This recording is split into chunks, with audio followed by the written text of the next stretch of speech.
micro bi ci suuf la féete yow tamit. ay ca jërë ngeen jëf mbokk yi nuyu nañ leen bu baax a baax fii ci arène nationale incha allah gis ngeen ñaari champion yi nga xamante ne bii moom laa taxawal Jax production def lu rëy ndax Jax kenn dootu ko présenté ci wàllu làmb heure bu taxawalee combat amateurs yi kontaan heure bu tëggee amateurs yi kontaan moo taxawal combat bii ngeen gis diggante Ibou Ndiaye Obali ak Nguer bu Zap wala Nguer bu Wakhinane mi ngi noonu wante balaa boobu le 22 janvier dafa def lu rëy diggante Liss Ndiago ak ki nga xamante ne bii moom mooy Ardo di combat bu amateur yi xaar buñ ca jógee beneen weekend ba le 29 mu tëgg lutte simple nag yaakaar naa buñ koy wax fii ci Sénégal am na borom mise bu mësul am 11 millions kon yaakaar naa mbër yi defaraat leen bu baax a baax seen ngemb te incha allah ñëw fii ci arène nationale le 29 janvier incha allah ci 11 millions yi Jax production kenn du moom wante dañuy ñëw ci li nga xamante ne bii moo ñu fi andi tey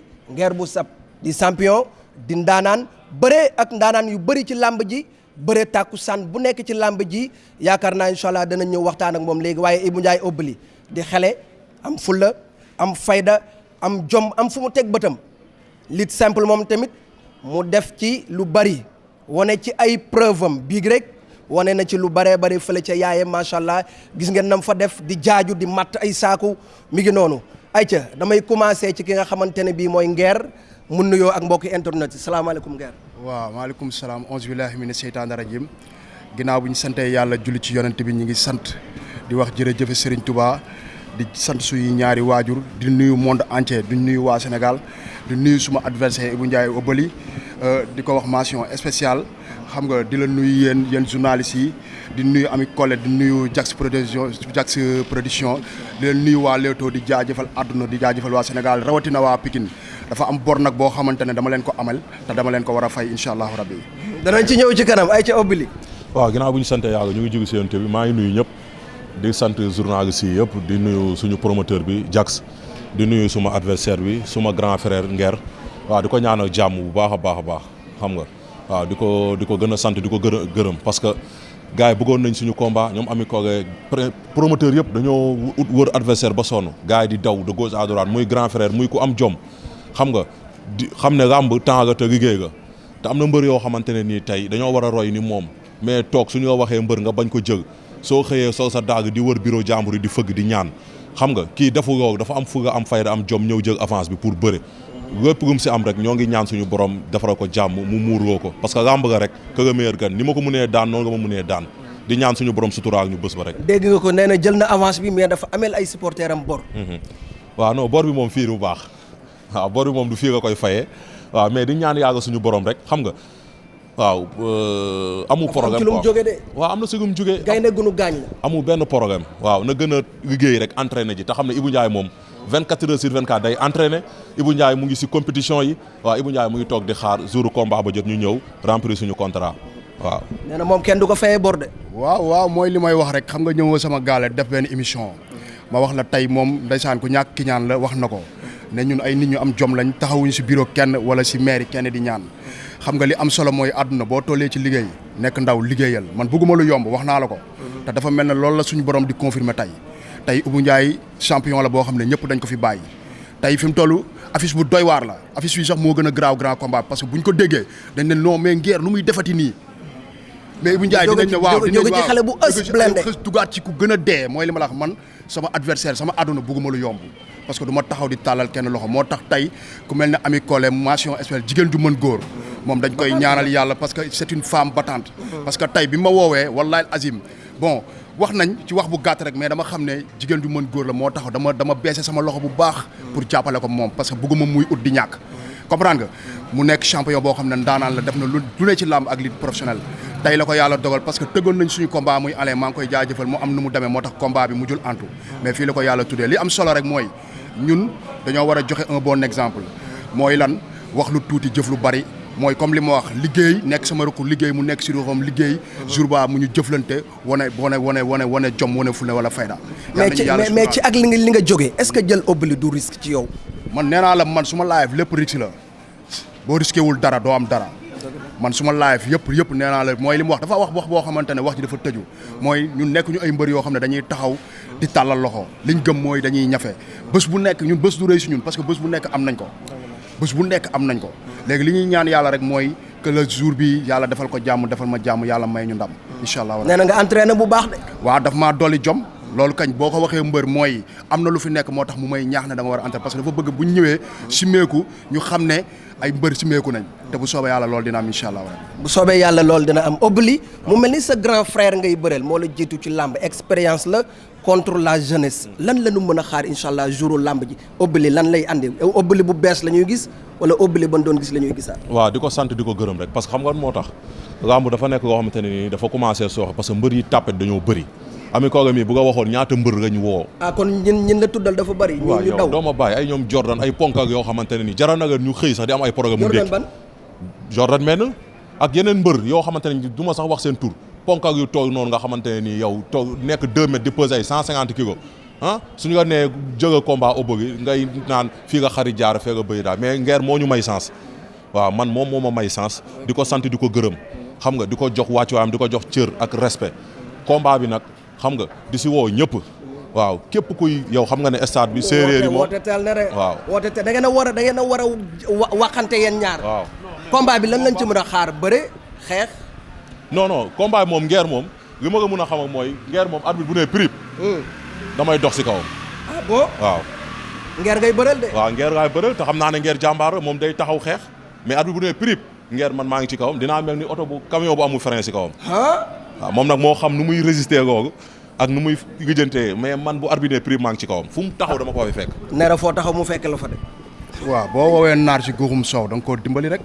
da nga koy ne sant yàlla am na lu ma la waxoon sama gàlle boo seetaanee suma combat yëpp damay am wala ma ñàkk mais arrière un pas du am kon bu boobaa dañuy dalante parce que essentiel day am incha allahu rabbi moom xale la dinaa ko won ne nag fi mu dal moom tamit baaxul. étincelle la fi fekk bu soobee yàlla dañuy talante bëm. mën nañu xaar Nguer sul tànk yi. non jëflanteeg Ibou Ndiaye. non lu ne mën naa ne moom daf maa dimbali nee nga daf maa avertir ne ma benn bi mooy deuxième fois mu ne fu mu nekk dinaa ko fekk te borom jom lay waxal. kon nag tey maa ngi woon samay entraînement mais su ma doon def benn dinaa def téeméer ndax moom ci kàttanu yàlla parce que xam naa ne champion la te di nelaw du ko daan parce que ndaanaanu ndaanaan la kon lépp lu ma mën a def tous les moyens pour mën a am indi doole indi kattan danaa la wax benn affaire de. mooy Nguer bu amee doole am kattan kenn mënu ko si làmb. bon te lépp lu mu jar pour ma am ko dinaa ko def si kàttanu yàlla incha allah. combat bi jaral na la lool. waaw li may ñaan rek di ko ñaan sama bopp moom laa koy ñaanal muy wër di ko ñaan sama bopp yàlla ñu yàlla may wëral ba jour ba yàlla may ma ndam incha allah. mën nañoo xaar combat bu gaaw. non déggool ma la moom daf maa dimbali parce que daf maa teel a wax li ci boppam kon loolu mooy man bépp arme boo xamante ne mooy indi ndam rek war naa ko mën a teel a préparer incha allahu rabbi mooy lan entraîné indi doole te bu bés baa ci kattanu yàlla bu ma simee ko dinañ xam ne beneen Nguer ñëw na incha allahu rabbi. mën nañoo xaar Nguer niw lu. jeex na tàkk Nguer yaa bu ko bees wax tàkk. non noonu lay demee sax parce que adversaire bi moo jar lool. mais xale bi nga jël dafa doy waar. non tàng jër safara la. Ibou Ndiaye gaynde la Obali. gaynde gu tëx la gaynde gis ko muy matti saabu di ndaanaan wëndeelu la moom. loo wax ci moom rek bàyyi nga lu des ci moom mais man damay bëgg di bëreeg ndaanaan parce que boo bëree koo xam ne yaa ko mën wala du mbër boo ko daanee ban chance lay am mais boo daanee ko mel ne Ibou Ndiaye bi waay fi mu toll ñëpp dañuy dar gémmiñ te loolu li la koy jox mooy liggéey bu mat sëkk xam naa ne du ma may dara te su ma ko daanee damay xam ne man mbër laa daan man bëgguma daan mbër ñu naan noor ki mu daan du mbër ayca mi ngi noonu nee na bëggul daan ka nga xamante ne bii mbojo la dafa bëgg a daan champion moo tax mu jël la. waaw non man moom wax dëgg yàlla Nguer bu ma bëggee daan moom xam nga nu muy def day dem ba moo xam te Lac Rose comme ñun fi ñuy yéegee ay din mu dem ut fa néeg lu des si combat ba yëpp. mu dëgg fa bu mu gis kenn bu ko kenn gis na fay téléphone am yi di liggéey ba jouru combat ba parce que Ibou Ndiaye moom ku bëri doole moo koy daan. waaw il faut nga yor doole ju wóor. grand bi am na doole de. non xam naa ne grand bi am na doole mais grand bi moom su ma jàppee si catu weeyam sax day am programme. ah bon. grand bi bu ma jàppee si catu weeyam sax day am programme. waaw di woo nag di woo ñëpp. xam nga di woo suma képp kuy bëggee Ibou Ndiaye Diofior. xam nga di woo suma waa dëkk waa Diofior. xam nga di woo waa région de Fatick di bëggee séeréer yi fépp fu séeréer nekk di bëggee Ibou Ndiaye Diofior maa ngi koy woo di nga naan li ñu doon jooy am na muy combat. parce que fan si xam nga yow gis nga public gi simple bi fu ma jëm dañ may topp. xam nga dañ ma daan topp Ibou Ndiaye da nga war am combat combat am na nag suñu grand frère Nguer may nañu sens di ko sant di ko gërëm. xam nga di ñaan supporters yi amateurs yi nañ préparé incha allahu rabi public bi gars yi di gis si simple bi. ñooy ñëw stade bi incha allahu rabi dinaa duy stade ba mu fees jënd billet yi di nuyu autorités yi may jàppale yëpp. xam nga ku si mel ni suma grand frère suma xarit Papa Kori Faye Go Faye maa ngi koy sant bu baax di ko gërëm maa ngi koy woo si combat bi borom parcelle borom mouvement réaction xam nga di woo Mef xam nga di woo Demba Soare di woo kilifa yi may jàppale di woo waa Dubaay ñoom Xaadim ñoom Koojoon di wax diaspora bi séeréer yi nekk si diaspora bi yëpp maa ngi leen di naan xam nga Ibou Ndiaye am na combat nañ commencé sama grand maam waagi Joom maa ngi koy woo doomu Moussa Gamer Youssou Diom ak Karim Sène Moussa Gamer maa ngi koy woo si combat bi maam waagi combat bi sa combat nga bëgg naa nga jënd ma si ay billets xam nga Ousseynou Fall France mook jabaram xam nga maa ngi leen di nuyu bu baax di ngeen Fatou Bass maa ngi leen di woo si combat bi ngeen ñëw jàpp si autorités yi nekk Diofior yëpp ñoom Aïssatou Koumba maa ngi leen di woo nañ ñëw jàpp si combat bi bu baax a baax waa Diofior na ngeen jug te xam ne seen doom moo xewge fépp fu doomu séeréer nekk waa défoncé séeréer yi dawakatu sareet yi sama gars yi mafia bi ñoom Daouda suma waa koñ waa Interset waa Parcelles 1 ba 26 maa ngi leen di woo di sant suma waa écrit bu baax a baax di woo ñëpp xam nga di woo ak làmb di sant ñëpp di gërëm ñëpp mais ana nag yi waaw nag yi ñuy ngeer sax jour combat bi maa koy jox nag bi muy rey ah bon incha allah loolu foor na ay ja wooteel ndeysaan loolu sama xol seet na si bu baax xam naa ne lépp lu mu wax moom dina ko def parce que nitu kàddu la maa ngi sant yàlla bu baax di woo waa Pikine di woo waa Pikine di woo waa Sénégal yëpp rawatina monsieur le maire Isaka Djibisi la xam nga rawatina maa ngi woo monsieur le maire Wal Jojo di ñaanal di woo Khadim Lamine Kane di woo suma mafia bi tël bu mag fi mu dëkk ak waa Pikine wasalaam yàlla na yàlla defal ñëpp jàmm di wax jërëjëf Serigne Touba jaaraama maam Cheikh Ibrahima Fall jaajëf Aïcha mi ngi noonu kon du ñu def rek lu dul woo promoteur bi nga xamante ne bii moom mooy Jax moo taxawal événement bi Jax nga ñëw rejoindre ñu ci plateau bi ñu waxtaan ak yow surtout ci diggante le 22 ak le 29 Aïcha Nguer. waaw rawatina suma booy waa écrit Wakhinane Seydou ku mel ne booy guy gi ñoom jaxasoo ñoom Fare Maren ñoom alias Baldé vraiment booy yooyu booy yu nice lañ quoi surtout guy gi mu ngi nii suma frère la yàlla na leen yàlla may ay combat defal leen ndam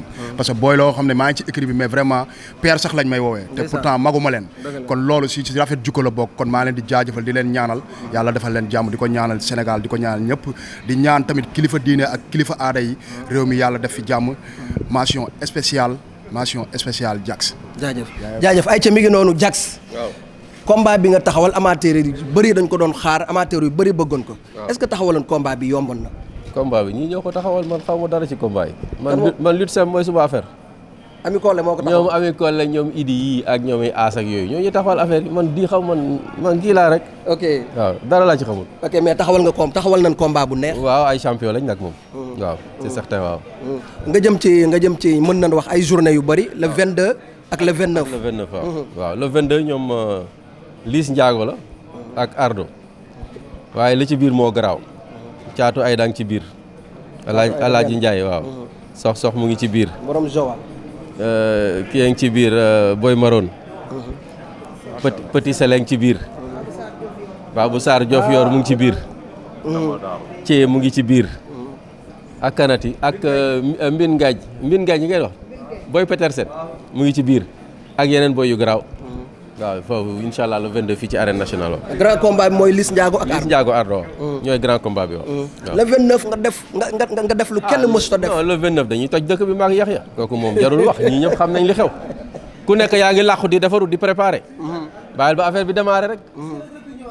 waaye Reug Reug bu ñëwee gars yi dañ koy tër bokkatul amatul compétition. ah bon. kii xam na li ma koy wax. lutte simple la ñuy def lutte simple da ngay bëri ay. kon da ngaa bëgg a écarter Reug Reug ci ma ne Reug Reug bu ñëwee maa ko wax yow Reug Reug boo ñëwee dañ lay daan. booy yi dañ lay defal af bagage. ñaari nit ngay daan ñetteel bi ñu tër la. signal sa licence nga ñëw. incha allah le 29 nga teg 11 millions. tegal ko mbër yi amateurs yi lan ngay xaar ci ñoom. ah amateurs yi xam nañ leen war. Jax moom du woo kenn. da lay defal événement bu rëy nga xam ne yaa fi ne ñëppay ñëw bu soobee yàlla. derul woote. ay ca kàddu gu mujj gi. kontaan ci yéen bu baax ci liggéey bi ngeen di def. kontaan ci mbër yi di leen ñaanal jàmm ak wér. ba ca bés ba. di leen ñaanal yàlla may leen ñu leen jàppale bu baax parce que làmb dafa metti te ñoom amuñu doole noonu. te ñi leen topp dafa bari. préparation combat metti bari frais. autorités yi ñu ngi leen di ñaan ñu jàppale xale yi bu baax. ci kaar ya yi andi xale yi jàppale leen ci paquet billets yi bu ko defee mu nekk événement bu rëy jàppale leen aussi ci préparation mystique ba ak préparation dund ba booba parce que mbër dafa war di lekk bu baax di récupérer ndax combat arène ak combat simple yëpp dafa metti bëri ci boppam moo metti alors autorités yi nañ leen ñëw jàppale xale yi loolu la leen xale yi bu ñu xewlee xale yi génn donc bu xale yi xewle dañu war a ñëw jàpp ci loolu c'est le minimum. voilà ñun mënuñu lu proposer événement. mais xale il faut ñu encadrer leen. pour que jàppale leen pour que yëf yi di gën a rafet. di gën a baax. bu ko defee ñeneen ñi gën a am courage. waa lutte simple boo gisee ma leen di tëgg man comme maa nekk ci lutte simple bi dama bëgg xale yi di génn ñoom tamit ku wane sa bopp yeneen promoteurs yi sama morom yi gis leen mun leen jël yóbbu. man fi ma ne rek laa ne du ma fa dépassé de. waaw damay génne gars yi rek jox leen gars yi jëlaat ñeneen booy andiwaat. waaw loolu mooy sama rôle man. yaay promouvoir boy. voilà dama leen di promouvoir pour ñu dem waaw. di leen gërëm di leen sant. di leen jox rendez-vous le 22 d'abord. Ensuite le 29 pour un super gala de lutte simple ici à l'arène nationale.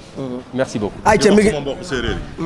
nañ gën a jàpp ak a Jax bu baax a baax a baax a baax. bu foog nga